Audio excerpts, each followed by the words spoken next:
Per aquesta fuita de Santa Coloma de Gramenet s'escapa des de fa mesos 1 litre d'aigua potable cada segon. Això són 87.000 litres cada dia que van directes al clavegueram, la mateixa quantitat d'aigua que gasten 1.000 habitants. L'Ajuntament demana que es prenguin mesures fins que resolgui qui és el responsable de reparar la canonada. Si no es pot resoldre el que seria la reparació com a mínim, que es creï una infraestructura que serà més simple i menys costosa, potser per poder canalitzar tota l'aigua que s'està perdent.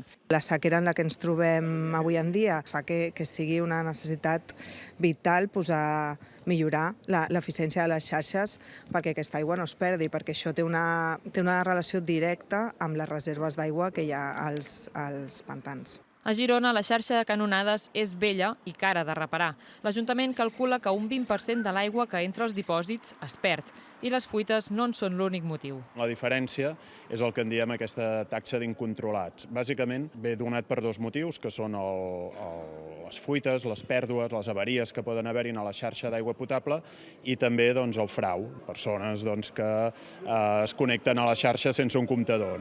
A Solsona, amb una xarxa molt malmesa, fins i tot han hagut de fer talls d'aigua per reduir les pèrdues. La xarxa és vella i van apareixent fuites. I la substitució de tot, que és el que seria idoni, per un ajuntament com el de Solsona és impossible. És important tenir una gestió pública, una gestió directa, on l'Ajuntament tingui tot el coneixement i, per tant, pugui fer unes previsions a llarg termini d'inversions a la xarxa. Entre les fuites i el frau, els municipis catalans perden de mitjana un 25% de l'aigua potable.